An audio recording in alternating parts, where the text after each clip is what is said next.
there's one microphone in the audience which we still need here in front.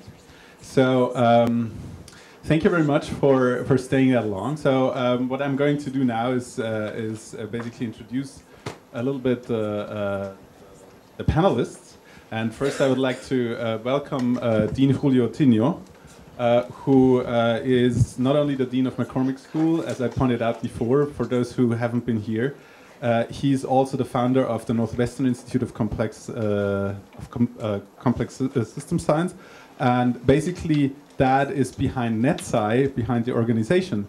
But what's much more important, Dino Tinio is also, he started as a painter to become a chemist, inspired by what he did in painting. So we thought he might be the optimal guy to have on a panel which deals with the fact what's the place of arts and humanities in complex network research and complexity science in general. So I'd like to have the panelists basically just taking seats in the front. Then we also have Albert Laszlo Barabazi, where I probably don't have to lose a single word in this room, because everybody knows him. He's a very multidisciplinary network scientist, and has written books, we all know. Then we have Petter Holme, who is also a very multidisciplinary complex network researcher. He's a physicist at the University of Umeå in Sweden and also a guest professor in Korea. Then we have Christian Hueb, who is a local co-organizer of our symposium, and he's a complex system scientist working on swarms, so not exactly networks, but very closely related. And he's also an electronic musician, which he does 50% of his time. Actually, he's going to do a concert later on. And then finally, obviously, I would like to introduce Isabel Mireles, who is... We are done. Who is an information design professor, and she's my co-organizer. We do basically, Isabel does like most of her work, or we do most of her work, whatever. Yeah, so basically that's the round, and yeah. I do want to actually add a clarification. I mean, I think that you insulted one of the panelists by saying that he's a chemist. He's really a painter.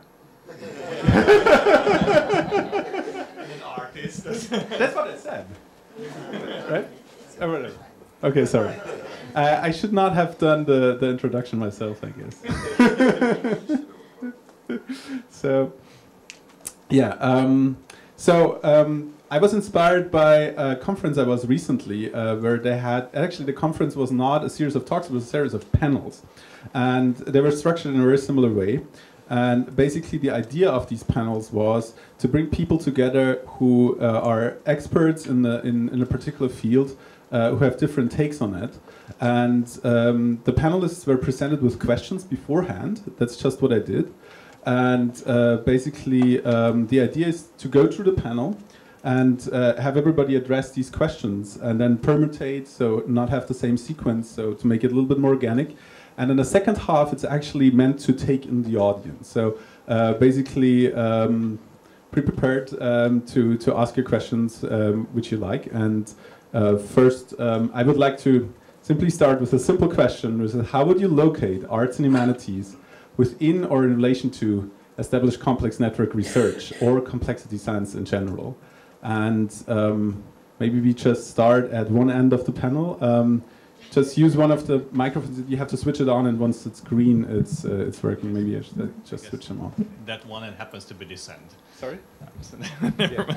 Okay, it's green. All right. So first of all, you know, it's really a pleasure being here. And this is the third year or fourth year we're doing this? Third year, yes, and many years ago. And I should actually start, and I believe I said it. How many people were in Budapest of this crowd? 1, 2, 3, 4. Okay, so some of you. Perfect. And so there's continuity as well. So the issue is that how would you locate arts and humanities within complex network research? And I think I'm one of those people who doesn't see actually the difference between them. And you know, I think that many people are in here in this audience down the line. I'm one of those people who think that scientists are no different from artists. The only thing that our job in science is a bit harder because we have to kind of rely on the facts as well, and artists don't have that particular constraint. And that can be very liberating, you know, that you can do those things. But I actually do mean it. I really think that many of the thinking processes, many of the discovery process, many of the project building processes, many of the conceptual processes that go into the artistic endeavor are really very similar to what we do on a daily basis on sciences. So in a way, you know, the separation we feel about these communities, I think it's artificial, and it has to do really down the line with the silos of academia that, and with the need of management, actually, that at the end you cannot manage the full universities. You got to put them into departments, and whenever you put them in departments, then develop an identity, and they start believing they're different from the rest of the departments. and yes, there are, but not so down. So in the way, you know, I think that this particular session is really illustrating the talking between the different communities. I mean, I stepped in for a few talks here, and I've been to some other talks in other sessions. To be honest, any of these talks could have been actually in the main network science meeting as well. You know, and that one way to say that the network science has approached, you know, has converged towards science is the other one is that well, arts have converged to network science, but down the line we are part of a major convergence here. So I think I will rest it here. I agree with several of the things that Laszlo said. I mean, disciplines, I see them as clouds with different centers of gravity, and they enrich each other. And usually, the most interesting things happen before something emerges with a new name, before something is baptized or labeled. So everything in the rear view mirror is much more clear. I think what happens is that ballpark, if you have, let's say, art, science, and technology, and you equate them with one verb, and you ask everybody, okay, they will say art is creation, technology is invention, and science is discovery. Except that most artists will not use the word create with what they do. So there is a gradation. Provoke, transform, reveal. So some of these verbs are verbs that people in science will use, but they will not use provoke. So I think that what is going to happen is a little bit as is happening with computer science. Now we are, within my own school, I wear several hats. One of my hats is closer to math than chemistry. That was a thing, okay? Is computer science everywhere? Because it's going to be everywhere. It's already everywhere, from anthropology to sociology to political science. And 5 years down the road, networks will be everywhere. It will be a tool that everybody will use. Now, the best uses will be to provoke something, to reframe, rather than to reveal or to clarify or to elucidate. Those are more, I wouldn't say pedestrian, but I think the most interesting things will happen when you have a clash of cultures. I'll give you one example. We have the Art Institute. Nearby, the Art Institute has two kinds of people, designers and artists. And we're starting something that obviously intersects with this circle here, which is analytics. It's very hard to say where one stops and one ends. But we are going to have a course involving the artists and the people who do analytics. And what I want is the clash of cultures in there. Because when you are in a community, you start getting ideas which are linear combinations of everything that you have heard before, and you want to reframe things. So I think the clash is the most interesting aspect, in my opinion, of this concept here. And delighted to be here, by the way. Thank you very much. I think we can precise the question towards Christian. How do you perceive your own clash of different activities? Oh, I had thought about the answer to the question. Now you asked me a different one. No, that's fine. That's fine. I can probably do both. So I was going to make a quick comment, a little bit more grounded on specifically how I see this on the context of complex networks and what's happening now with in connection to arts and humanities. And it reminds me a lot of what happened about 10 years ago with physics. I'm a physicist by training and biology. So there's the tools were there. Perhaps at some point physics evolved in such a way that it became more usable for biologists, and biologists also had quantitative things that they wanted to understand. And there was a whole dynamics of clash of cultures, of misunderstanding of one another, etc., that is very common, I think, when these kinds of things happen. And I think that there's a lot of similarities with what's happening now, particularly what I saw today with humanities. With respect to arts, I believe it's a little bit different for me. I organized a roundtable some time ago on music, and more specifically on music and physics. And one of the questions was, what could, and I had a couple of musician friends, and we were asking all the time how they were connected. And I realized that my tendency was always to say how understanding physics could inform musicians about seeing the world in a different, more rich way, in a certain way. That was my naive perspective. And then one musician really pushed me to think of how music was helping me as a physicist doing both things. So I guess I get to your question. And I think that after thinking of it a lot, I realized, in a very simplistic way, I could say inspiration. I think music is inspiring for me for my physics work. But in a more abstract way, I think at the end of the day, in a very mathematical sense, both, particularly the kind of physics I do or the kind of complexity science I do, and music, it's about reducing the dimensionality of a high-dimensional problem.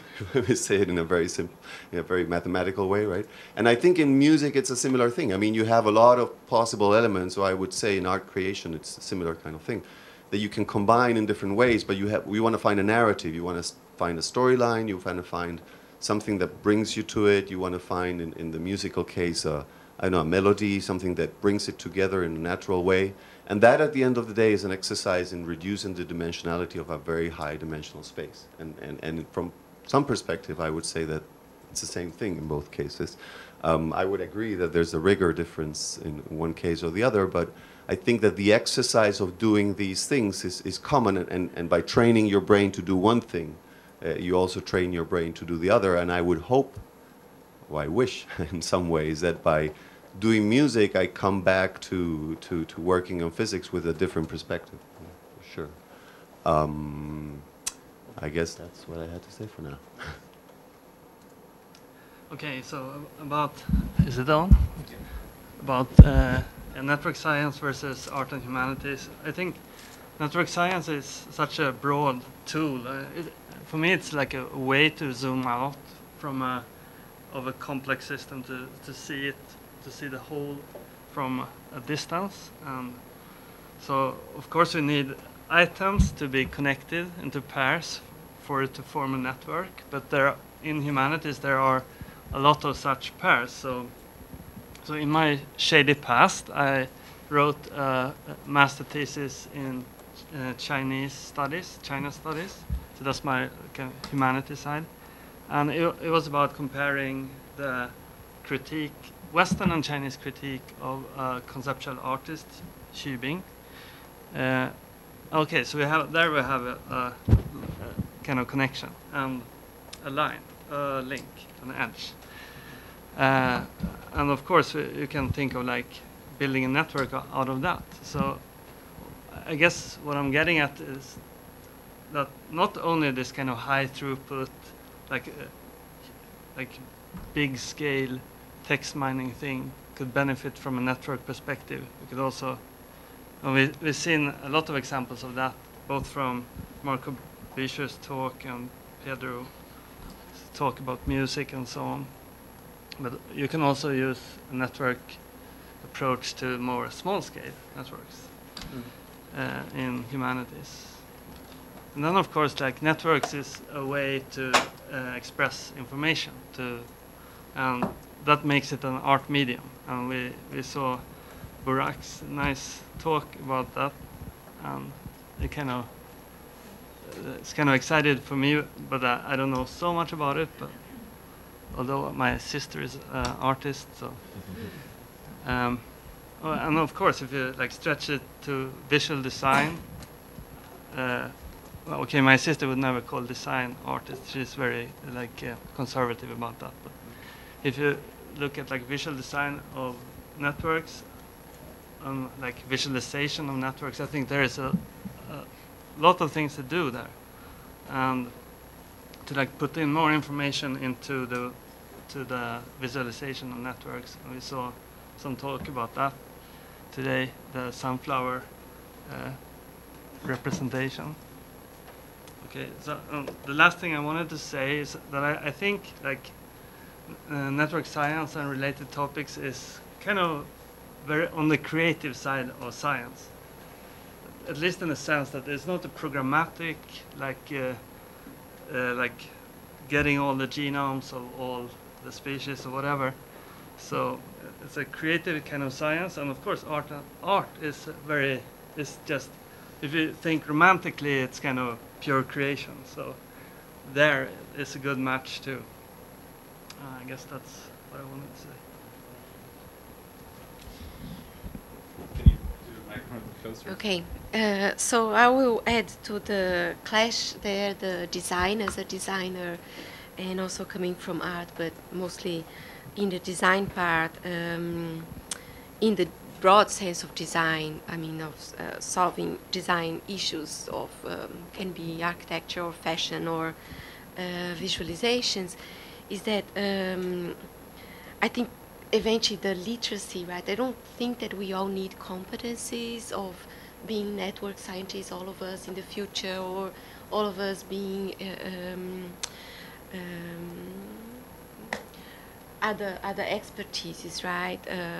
So it's not to say that humanists will have to be network scientists as well as, you know, but I believe that we need some literacy, right, in terms of, you know, keeping our own expertises of being humanists or artists or designers or physicists and so on, so that we can actually add, right, to other fields in terms of the interdisciplinarity.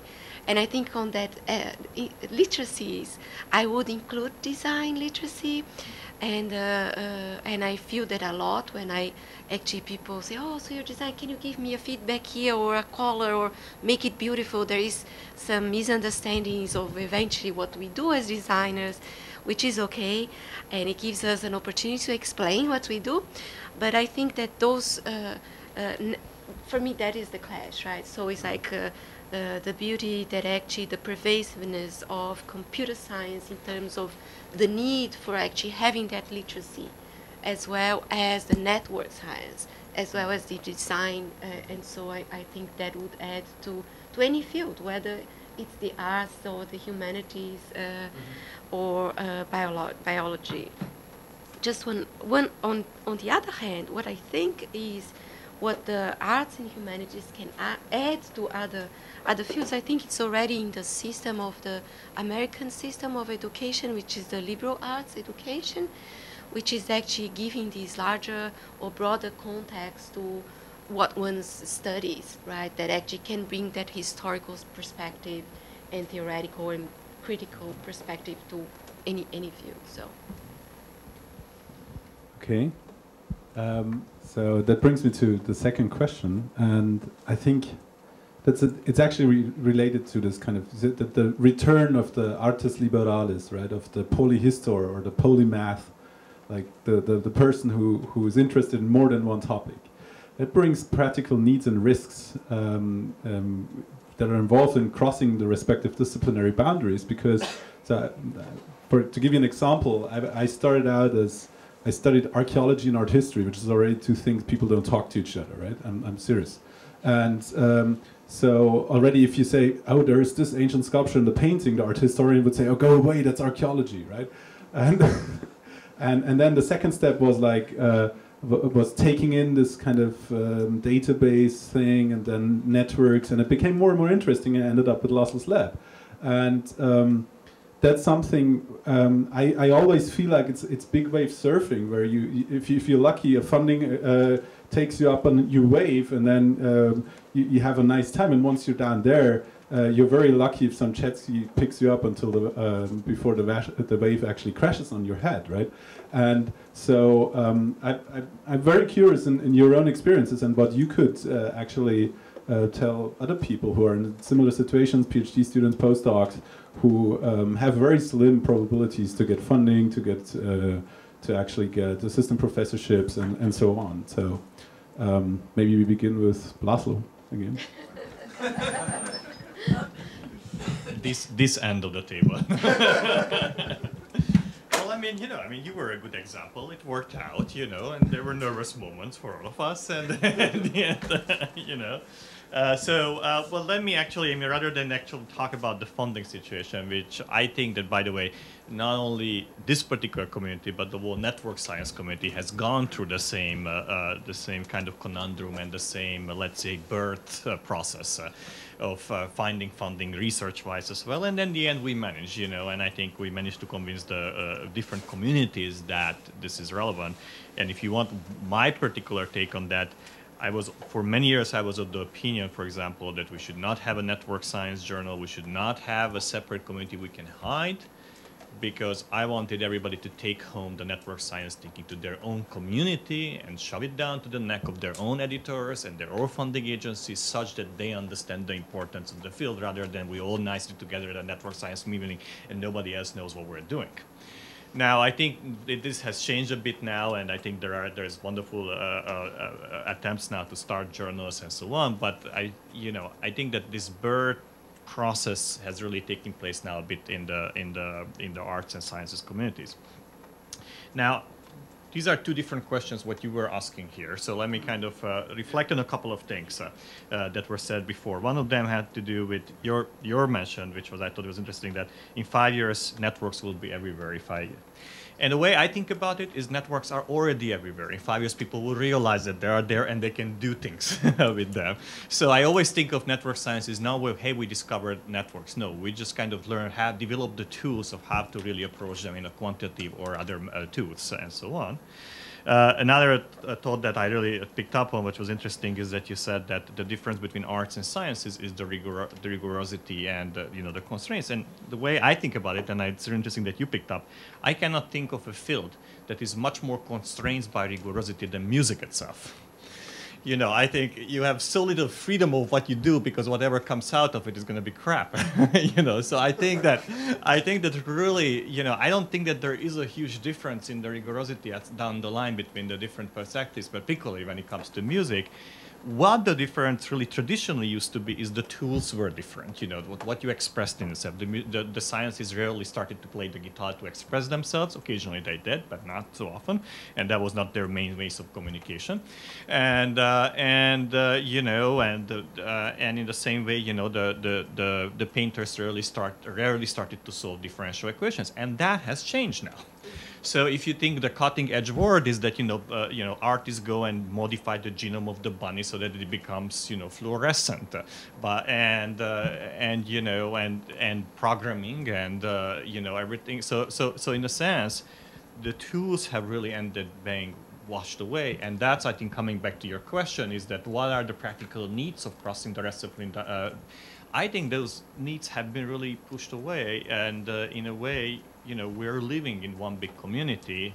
What are still the kind of the boundaries that that kind of stop us from communicating more effectively is the traditional university boundaries.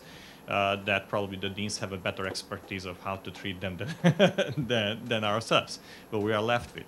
But regarding the set of tools that typically differentiated us, that is being washed away. Cutting edge artists are just as much scientists, and I would say even the other way around. Christian? Oh, because it was thrown to me. Yeah. So. You can switch all of them on. I can just leave them on. Okay. Yeah. So first, I wanted to say regarding what you mentioned. So for one side, I absolutely agree. I mean, one thing that I actually wrote down that I didn't say, that was connected to the experience of. For me, when I'm going to sit down and work in science or work on music, it's pretty much the same thing. I mean, the way I work both is exactly the same. I mean, there's no real difference of approach. However, I do, when I was referring to constraints, I understand, right. Of course, music is very constrained in many ways, right? I mean, it's a very small subspace of all possible sounds you can do, although nobody can really define it, but it's like, I don't know, it doesn't matter. But I do think, I mean, the way I see music, and I think that that may be different for different musicians, and perhaps I'm influenced by my scientific training.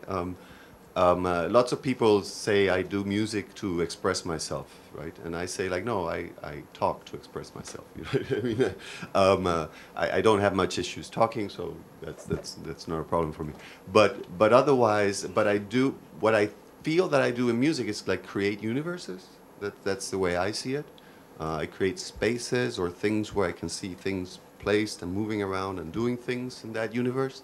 And in some ways, I do feel that there's, when I do science, I do the same thing. But the difference is that there is something out there, although I could discuss for the whole week with philosophers about this. But there is, say, in common language, something out there that's real, that this universe that I'm created has to be connected to in one way or another. While I mean, it doesn't only have to be self-consistent, which is also the case in music. It has to be somehow self-consistent, but also there has to be a back and forth with this other self-consistent system, which is quote-unquote reality. So I guess that's what I referred regarding that.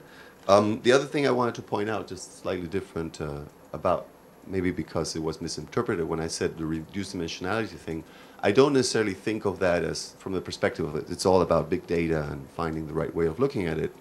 For me, it's just the whole about having this very, extremely high-dimensional thing, either the artistic creative possibilities, the neuronal activity in my brain, or the physical interactions in the universe, and making it something that can come somehow into my stream of conscience or stream of unconscious, and something that has some kind of structure, some kind of reduced dimensionality of flow, either a song that brings me somewhere or an idea that brings me somewhere. So I guess I'm not thinking necessarily of just reducing data, but I'm just thinking of that conceptually. And I'm going to try to go quickly because I thought there were a couple of interesting things we haven't touched about the practical needs of switching, risks of switching from one to the other. One is I think is an analogy to biology that I mentioned before, that there was a big language problem. And I think from the scientific perspective, at least for me, science has always been a matter of understanding concepts. And but I acknowledge that there's lots of important, relevant scientists out there for whom science is much more quantitative, precise kind of thing. And I think that most people out there have this view of science. And I think in humanities and in arts, people tend to say, like, oh, you work with science, you work with numbers all day. And I'm like, well, not really, right? So I think that one of the risks is, just like at the beginning, biologists thought that physicists were just people who would give them measuring tools to do better experiments. The problem may be that some people in humanities or some people in art may think that physicists are just going to, or I mean, complex networks people are just going to be people who are going to put numbers into what they're doing or something like that. And I think that a very important thing is to convey this conceptual creative part that you were pointing out, that is very fertile in a field like complex networks, where we're really trying to see how to look at this thing, right, to make sense of it, which is has much more common grounds with arts and humanities. Okay. So, Isabel, you changed field multiple times, right? You have been an architect, you have been a curator, you have been an editor. So what's your take on this? So if you... I'm slow and I still don't know what I'll be when I grow up. No, I can still change, right? I think it's just that I often, obviously there are commonalities between these trajectories. Yeah, and I think I'm still undergoing change. I mean, it's like how I met Laszlo, right? I knocked on Laszlo's door and said, okay, I want to do a PhD with you. He said, oh, just got tenure, and I want to learn something new, and I read your book, and I want to, to do a PhD. I still have to do that. I still want to do that. So anyway, obviously it's like, okay, this woman is nuts, right? She just got tenure, whatever. And I think there is so much to learn and so little time that eventually, we should really follow our guts and our passions and explore areas that actually we think we can hopefully contribute. So for me, I don't have that sense of risk, right? Obviously it is risky, and there were times when, I quit this very prestigious position at a museum to, pursue another career, and I was unemployed for a little while. But I mean, it's like, for me, it was quite important, right? So I think it really depends on your definition of risk and what your goals in terms of pursuing and as a researcher. And so, yeah. Okay, maybe. So maybe I throw another word in it. Hedging. Is that if you're a physicist, do you do physics papers and at the same time think about the network of Brazilian sex workers? Is that hedging? So if you do a paper on this, right? Is that something you do as a side, or is it something while doing some sure shot paper in biophysics or something, or? Of course, it's not like I don't think of myself as a physicist when I do that. But I mean, I agree with the gentleman before here that I rather think of like all intellectual endeavor as like one thing. It's not like different disciplines, and then there is like science here and there is art here and so on. It would be, I would rather not think of any boundaries at all. But of course, when I write a grant application, I have to be realistic, and there boundaries are there written on the instructions. So what do you do? I think for a short-term perspective, maybe it would make sense to try to launch this interface between humanities and like information science as some kind of emergent discipline before we, in the long term, can like break all the boundaries. So, but of course, yeah. If we want to get rid of all boundaries, then there still has to be some practical way to distribute like grants and so on, which I think maybe like information technology and so on could help us with. Of course, like few people seems to love bibliometry and stuff like that, but still, I think maybe there could be something. I think it takes us back to the clash, right? The you cannot abolish all the boundaries because then it gets boring, right? Is that true? Let me talk about two things, completely diametrically opposed. The first one is about me, okay? Because Christian said a few things. I grew up in Argentina at the time that people were disappearing right and left.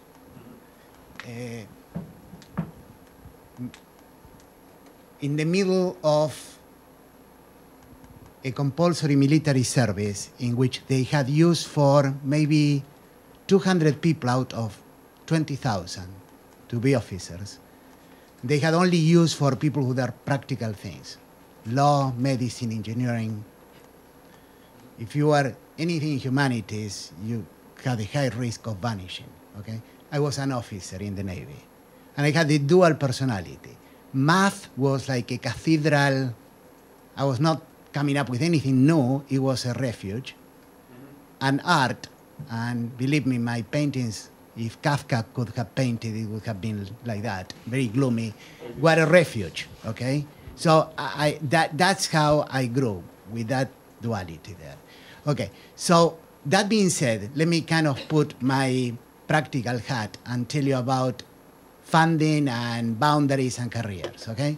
For better or for worse, and my comments will be mostly about the US, departments that have names around long-lived things. It's very hard to kill a department, okay? They are the only places that can hire, and they are the only places that give tenure. Moreover, every ranking that is out there, it looks back and they rank not the new, they rank the old, they rank departments. Virtually everybody that you want to hire now, which is interesting, fits in more than one department. But I don't make up the tenure rules, so if you start working with two masters and being split, the practical advice is kind of concentrate on one thing. Now, the funding, I do not know how this meeting was organized. I look at the program, looks great. But there are two kinds of ways to organize meetings. On one hand, there is APS, in which you are asked what you want to talk about, and you write an abstract, and there is a classification index. Everybody says what they want to talk about, and then they get clustered. And then there is the ACS system, the American Chemical Society, in which some people look into the crystal ball 4 years in the future, and they said 4 years from now, there will be a meeting in Baltimore, and these are the topics. Funding, unfortunately, works like ACS and not like APS. You have to find a niche that you fit perfectly, and this, for various reasons, because it's more efficient for administrators to give grants, there are very few individual grants. Everything is kind of big. If it's bigger, more the chance of getting funded in here, okay? You can. A few selected people are the ones who will help write the script in places like NIH, DOE, NSF, whatever. You are calling there, after all these people need ideas, and if you go there and you tell them, this is what I think is going to happen, this is what I think you should fund, and sometimes people follow the script and there is a call, but nevertheless it's prescriptive, okay? So there are a few people, and the number is very, very small, that will have the luxury of accepting anybody to do whatever they want, because I have been in the lucky situation of having money through chairs, and I can do almost whatever I want.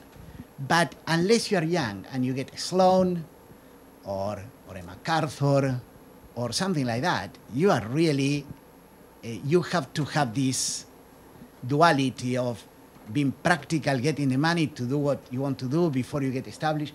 At some point in academia, you can do no wrong. Once you have all the right kind of awards, you can go crazy and no one will criticize you, okay? Like E.O. Wilson or Gould, but God forbid that you become too popular too soon, like poor Carl Sagan. There was a scandal when he was about to be elected to the National Academy of Sciences. So you have to be aware of the practical side of things and not sell your soul, and work within the system, and not forget what really drives you, and eventually be able to do those things. But it's tough. Now, the US is a little bit better in many respects, because someone made a comment. In here, you don't, even as a student, you don't have to declare that you'll be a doctor straight out of high school, or a lawyer straight out. You have to pay the price for years, do something, and then do something else. So you have longer time to kind of contemplate many, many things, and eventually produce combinations which are a little bit more interesting. Now, regarding the understanding of the disciplines, I think the biggest, every side romanticizes the other one, okay? I mean, people in science have the idea that somehow artists are at some point inspired and they produce a fantastic thing. No, these people work like hell, okay? They work constantly, okay? I mean, good example is Matisse. Did I don't know how many studies for La Danse eventually produced one that is in the Hermitage. But when the guy got stuck and needed to paint and show up to the studio and didn't know what to do, La Danse appears in another painting in the background. Okay, so they work as hard as the people on the other side, and the people on the other side, they tend to romanticize science as being rational. They don't see the passion. They don't see the intuition. Especially in math, you don't prove anything by logic. It's just pure gut instinct, okay? So I think if a fraction of people were more able to interface, it will be fantastic. And it's not, and I don't think that will ever happen, but you just need a few that will be the connectors. Okay, thank you very much. Okay. Just give me a second.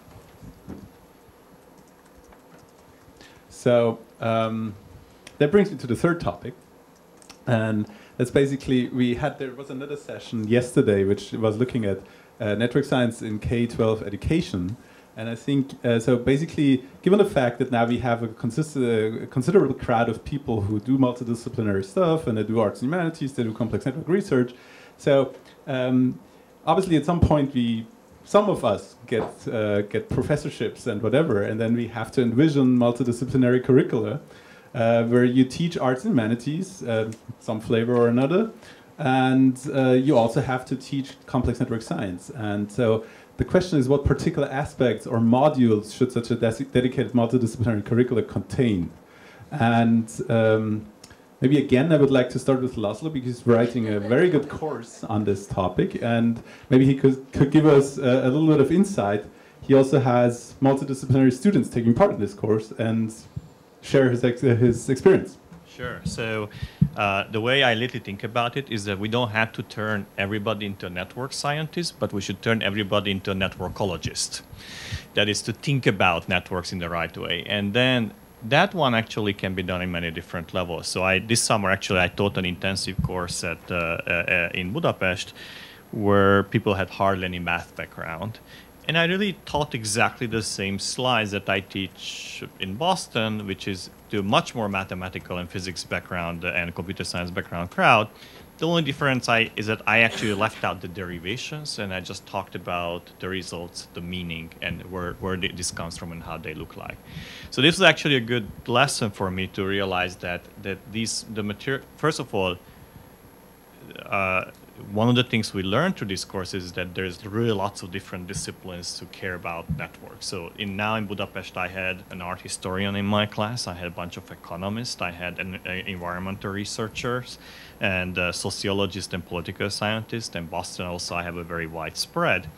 And the way the vehicle that I actually use to help people understand why it's important for them is that I make them to do research project to pick a network they care about, and to team up with somebody who is not in their department from other field, and they together by the end of the semester they have to analyze that network that they mapped out, and they have to learn the tools that actually learn during the class to analyze those networks.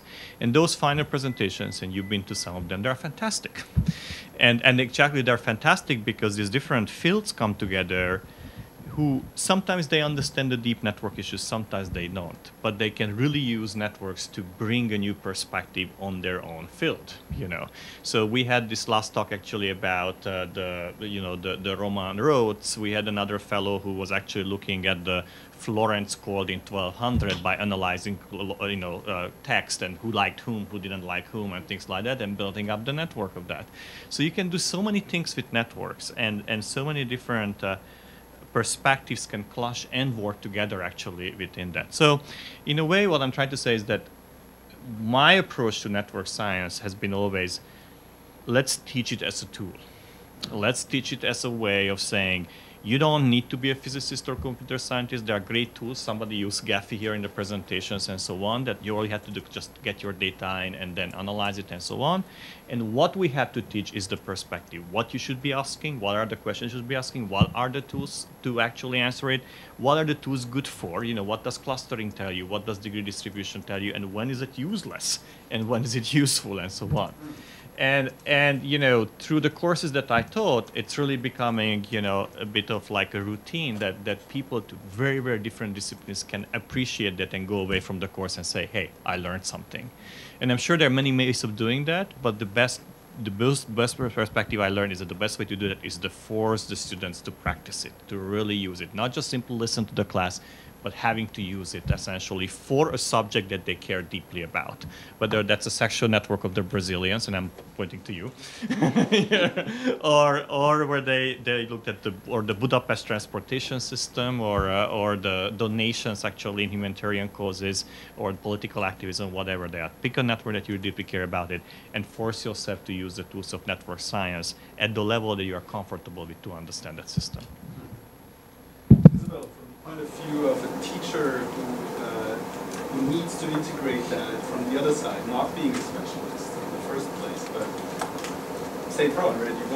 There's lots of data, students want to visualize stuff, so how do you approach it? My experience of teaching what is called information design, which is basically data visualization with little data, not much data, is actually, obviously we face all different kinds of problems, whether it's going to be data that's more appropriate to plot into a map or into a network, or, you know, it really depends on the problem, right? So the way I say, and I have only design students normally, right? And the way I see is that first, I mean, there are so many components, and I think Mariah went through these in her talk in terms of the process, right? In terms of what I feel is like I have to teach them how to gather data because they don't know, because usually design students, you know, they are told, oh, design a book cover or design a poster. So they're kind of object thinking, whereas visualization is system thinking. And so that's how I approach it, right? So it's like really presenting, bringing their visual thinking into the system thinking. And eventually they have faced that, right? When they are designing a book, they are designing a typography system, for example, but they are not thinking that the type for the titles is one part of the system, and the subtitles and the text, and so this is part of the whole system.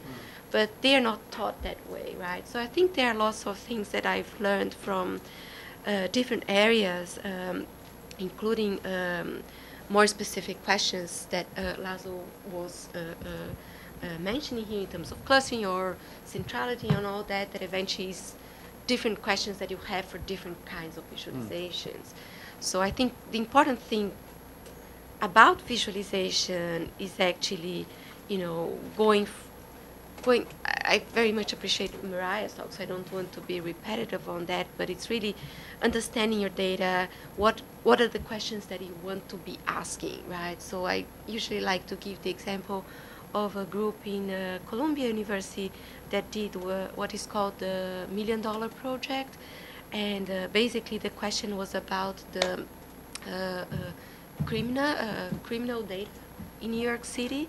And so whenever we think about criminal data, so people think, oh, okay, where the crimes happen, what kind of crimes, is it pickpocketing or killing or, you know, whatever, right, or car robbery, whatever.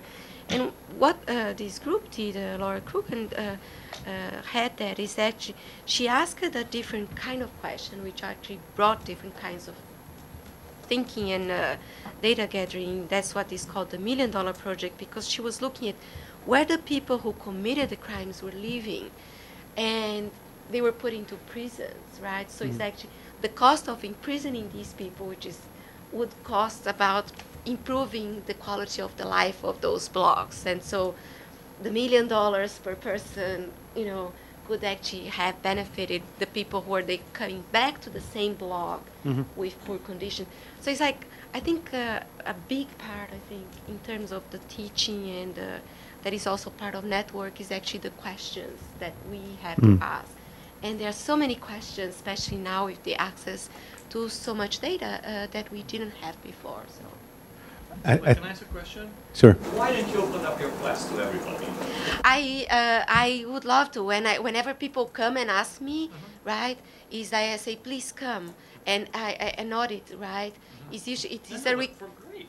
I know, but it's like it's not my. It's like the structure, right? So this is a required class, and it's So it's like often people say, "Can you give workshop? Can you do?" I would love to. So anyway, eventually we can think of ways of actually collaborating, creating kind of layers on top, but it's actually my department is the Department of Art and Design. Unfortunately, very recently, right at Northeastern University, we were a College of Arts and Science. So Laszlo and I had the same thing that we could go and ask for the same money, and not the same money, but eventually we could ask at least for the same person.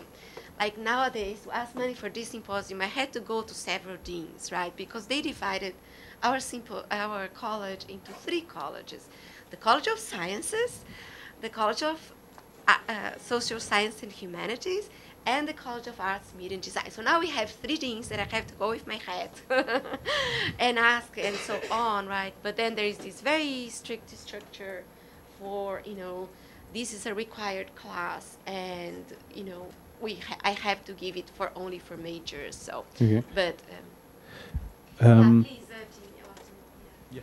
So,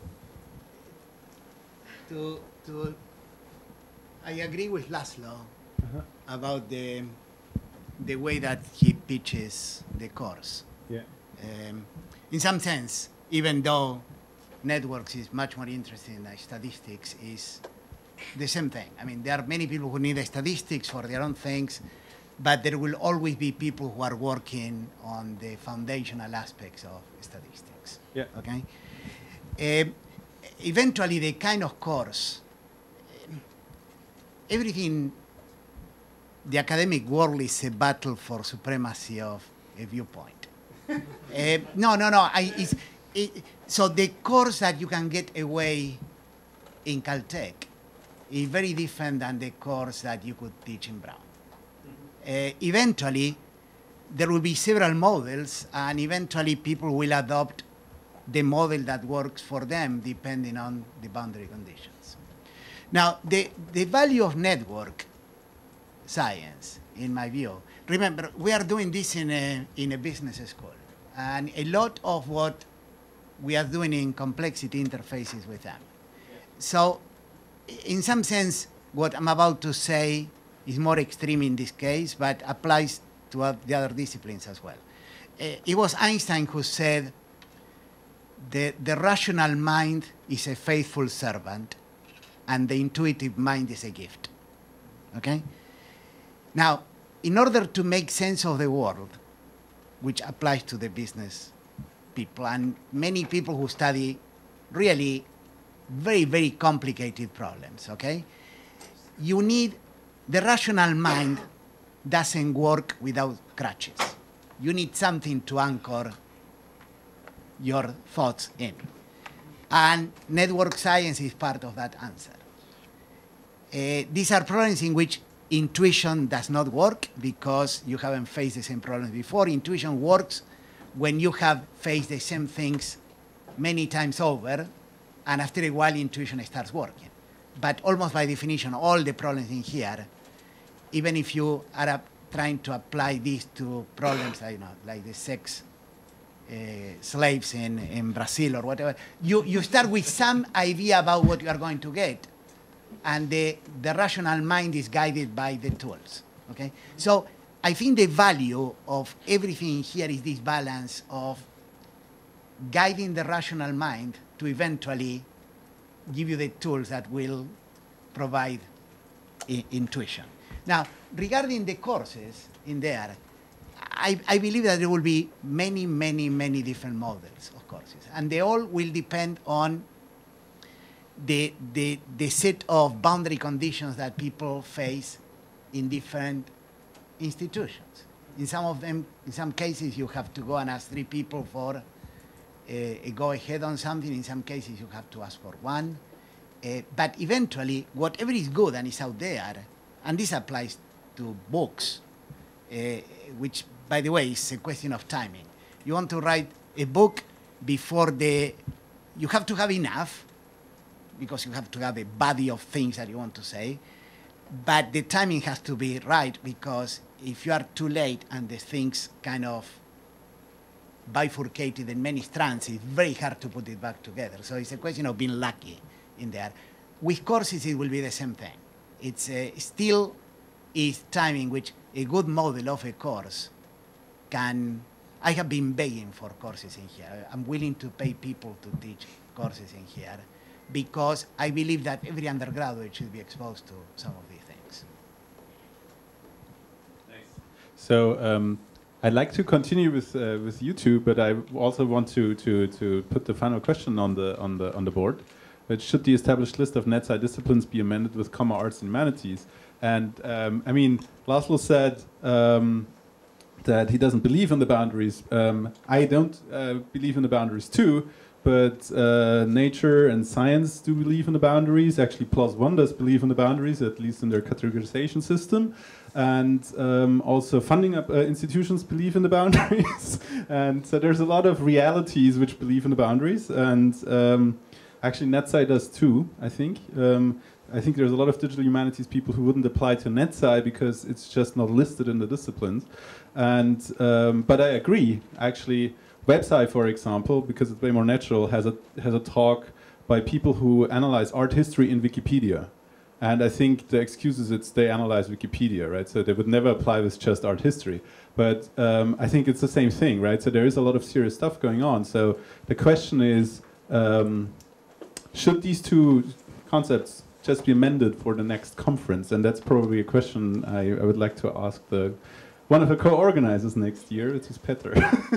Well, I would be happy to take your opinions about that. I'm sure Laszlo also has some opinions about it. So, I don't see anything wrong if somebody's submitting to the main net site an abstract that was submitted here, and that's absolutely open. And I don't think that would be rejected just because it's not science. No, I'm pretty sure. No. Yeah. The point is, it's just not. So that in the call for the NetSci conference, right? There's a list of disciplines. And that list of disciplines is very explicit. It says biology, economics, social science, health, financial. So that, yeah, Suzanne exactly. is the key person. Talk to her. Add it to it. So that was never meant to exclude. It was meant to include. Okay. So should we open to the audience or? Okay. So questions. I will just hand around this mic. Or maybe one of those is here. So if you just could continue and please say your name and where you're from very shortly. Paul Hertz, School of the Art Institute of Chicago, which reveals immediately that I might have an art-related question. So I want to think about the demise of the avant-garde and of progress in general, and ask if we aren't leaving behind, with studies like that of networks and complexity, models, linear models of progress for something rather more like models of constraints and affordances in which we find dynamic equilibria. And as kind of the flip side of that, because I think about material as an artist, if we aren't also changing our notion of materiality from one where we impose ideas on form to one where structures emerge through our engagement with material, which we now understand to have a role in creating form. Who would you like to?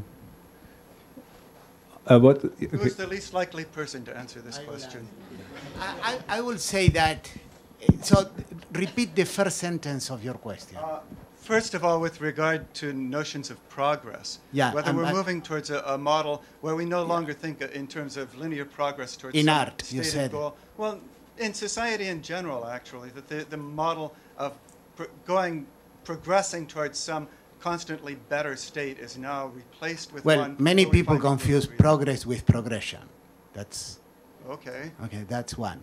No, but I thought that the question was about art Well, and about progress. with regards to materiality, Yeah. since artists are engaged with form, and I think you could argue that there have been models for creating art where you come up with ideas about form which are then imposed on material.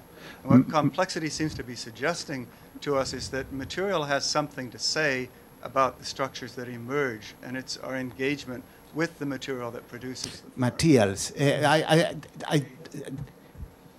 Data, maybe. So the question that, where I see an interface between art or art walls and complexity is that, again, this is a rear view mirror of things, okay? The art world seemed orderly 200 years ago, okay?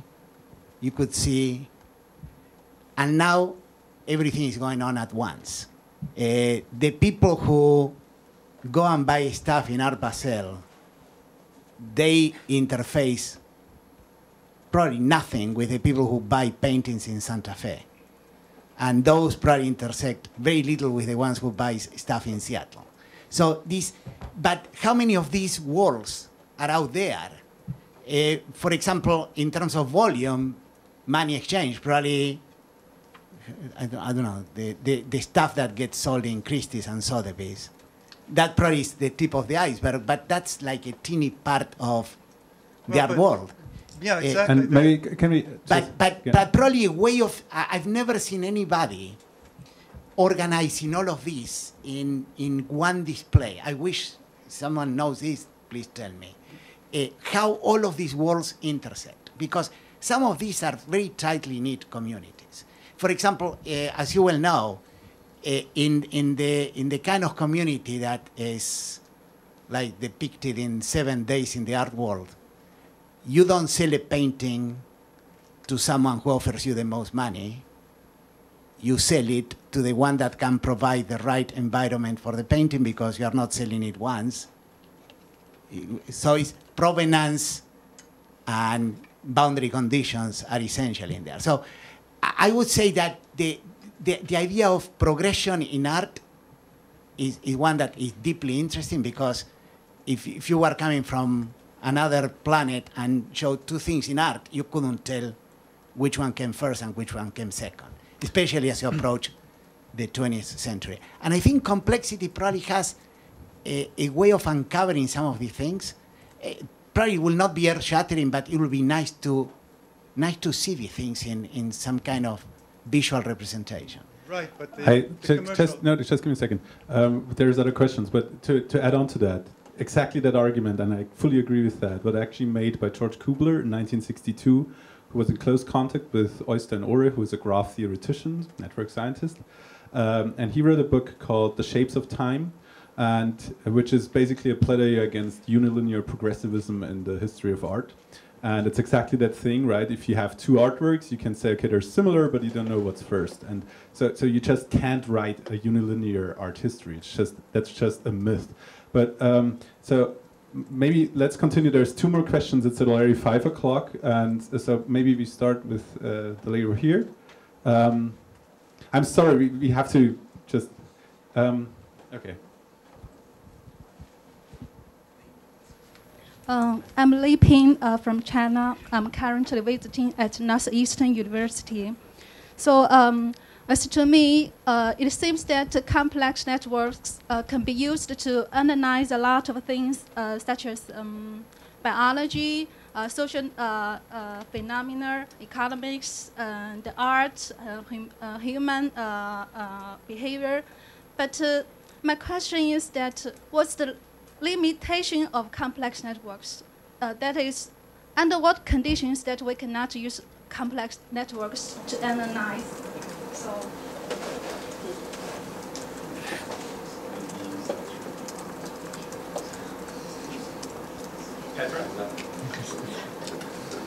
Under what conditions can we not?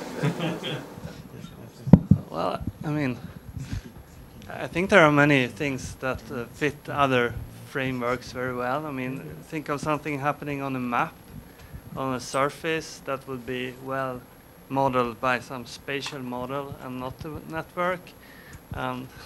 So it's not a completely universal tool. It works in many cases when you have like a large system of things connected and you want to see the big pattern. Maybe not focus too much on a very small detail. So I think, I mean, there has been books written about that, I think. Yeah. It's I mean, one question here is interesting is continuity and discreteness, right? Which we will probably find a lot of literature. And so there's one last question over there. So Hiroki Sayama from Binghamton, really quick. So my question is about the big picture of the things going on in the society. I think that network science and also complexity science in general is not offering just the technical tools, the concept, but also it represents some kind of big, flow or the new philosophy of thoughts, right? So, for example, after the World War II until the end of the Cold War, there was a tremendous focus on individualism, right? So, evolutionary biology tried to reduce everything to genes and economics, and also try to focus on the free market principles, and the social sciences also try to reduce everything to the individual personality. So that's kind of measure focus on the individual level. So you could say the reductionism. I don't want to criticize anybody who uses that. I think the network science is kind of a counter-reaction to that. Now that people are recognizing that things are connected. So I was wondering if the arts and humanities literary studies also reflect, that kind of major trend of the thought, and then producing new forms of the arts. So that's my question. I don't know who should be answering to that. Should I, as an art historian? So yeah, definitely there's one major shift taking place, and I very reluctantly use the word shift or revolution or turn or whatever, but there is something going on that, and in all the other fields, we have data, right? We can count. So for example, Metropolitan Museum has 5 million objects, and you can have all the metadata for free on the web. Victoria and Albert Museum has 2.5 million objects. You can have all the material, right? So you can actually say, okay, what's the structure of that collection? You can see what's the timeline, how did it grow? Is it bursty? Is it linear? Is it continuously growing? Whatever, right? Stuff like that. And that's questions you could never address. And in the last 50 years, people actually turned from art historians to become exegetes of French philosophers, right? And obviously, you have the same kind of development as in social network analysis. I actually, my first encounter with Laszlo was in Sovata in Romania, and there was also Linton Freeman who gave an introduction into social network analysis. And I said, like, how did you actually do that, going from sociology to social network analysis? Well, how do you relate to regular sociologists, right? And I found this really depressing and somehow funny answer. He said, they're nice people, but that's it. And it's not like I don't like art historians who refuse to work quantitatively or who detest it or whatever, but it's just not useful to have a debate going on when you can have a discussion with a crowd like this, where you talk to a physicist and a biologist and whatever, and you can make progress in a way which is super interesting, right? And satisfy the inquisitive kind of interest, right? I wanna have satisfied in a sense, right? I'm interested how biology works and art works and whatever, right? I guess my comment is more about the new form of the expression. For example, is there any totally new form of music and painting coming, inspired by networks or interconnectedness? Maybe one answer by Burak Arikan, he's a practitioner who actually does this kind of stuff, right? There's the microphone is coming down. Can you give it down? And then should we wrap up? Yeah. Well, definitely there's this new genre of artists today, like who program code. They use code as their material. This is common, and I program things, and this is not like you do work with sculpture, etc. You just code and actually produce systems as art rather than objects. So it's a big difference, and how you categorize this and stuff. It's a new area of study, I think, in general. Or you use systems. You produce systems. Or you use them. Both, yeah, of course, yeah. And I was going to ask one last comment maybe on this panel. I think like this cross references between art and science is interesting, and oftentimes like we see like references like an art project, an appropriation of an art, a science idea, or some finding, or in the science we see references as a scientist study art or art history. But I feel like there should be more inherent references than these. Like I trying to see like I want to see like an art and a science article which has references to artworks, you know, the real work, artist, etc. Maybe an article on Nature that's about art, you know, a real art project, or in the art forum, you know, in the cover you can see you know, a scientist work or etc. You know, basically. That's a very good thing. In the humanities, we cite monographs by monograph, page, footnote, and sometimes also the line. In Nature, if you cite a monograph, it's always the monograph, period. So I thank the panel very, very much. This is a very... Yeah, so exactly. If you have a last comment, please go for it. Okay. All right. Well, as a last comment, I do actually want to thank you guys, and actually all four of you. And maybe you should stand up, and we should really say and also, you know, obviously, probably at the beginning, and I wasn't here, Maximilian has explained the role of Roger in this process, that he has, or he did himself, okay. And but I think this is a truly interesting and truly valuable collaboration where we really have different institutions come together through Leonardo, through the Network Science Society, and then we have the facilitators, which this year are the four of you, and I think you all deserve a big applause from all of us.